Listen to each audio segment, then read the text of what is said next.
So we will use reference angle and appropriate sign to find the exact value of each expression. So sine 11 pi over 6 and cosine 11 pi over 6, we have identified based on our previous video that 11 pi over 6 is in the quadrant number 4. So if it is in quadrant number 4, um, according to our discussion, in quadrant number 4, in radian, the reference angle is equal to 2 pi minus the angle. So 2 pi minus the angle, 11 pi over 6, that's 12 pi minus 11 pi over 6, that's pi over 6. So that is our reference angle. So our reference angle is pi over 6 with this value square root of 3 over 2 and 1 half. Okay, so we know that it was in the quadrant number 4. So in quadrant number 4, our x is positive while the y is negative. So it should be negative 1 half for our y. So for sine 11 pi over 6, our sine theta is equal to y. So that's 1 half. And since it is in quadrant number 4, that's negative. So negative 1 half. While the cosine 11 pi over 6, our x here is square root of 3 over 2, and in quadrant number 4, square root of 3 over 2 is positive. So, this is the answer. For number 2, negative 7 pi over 6. So, in our previous video, it was located in quadrant number 2. So, first, since this is negative angle, so we are locating to the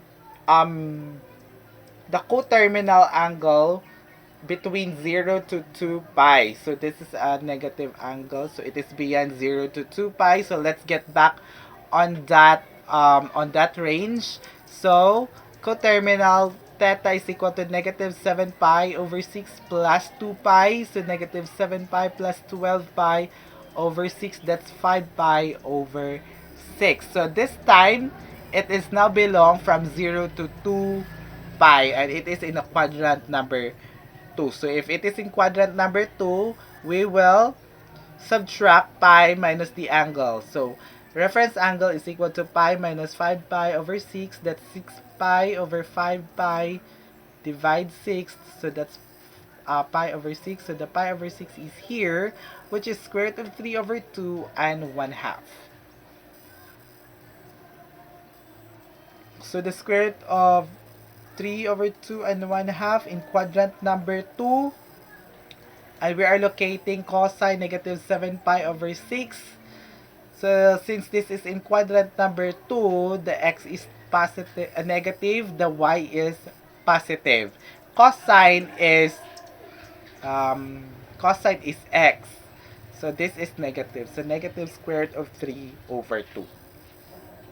Okay, so sine 150 degrees. So the 150 degrees is of course in quadrant number 2. So to get the reference angle, that's 180 degrees minus the given degree, which is 150 degrees, equals 30 degrees. So the 30 degrees has value square root of 3 over 2 and 1 half. So the point 30 degrees is square root of 3 over 2 and 1 half. And take note, the quadrant is in number 2. So the sine 150 degrees, sine is y.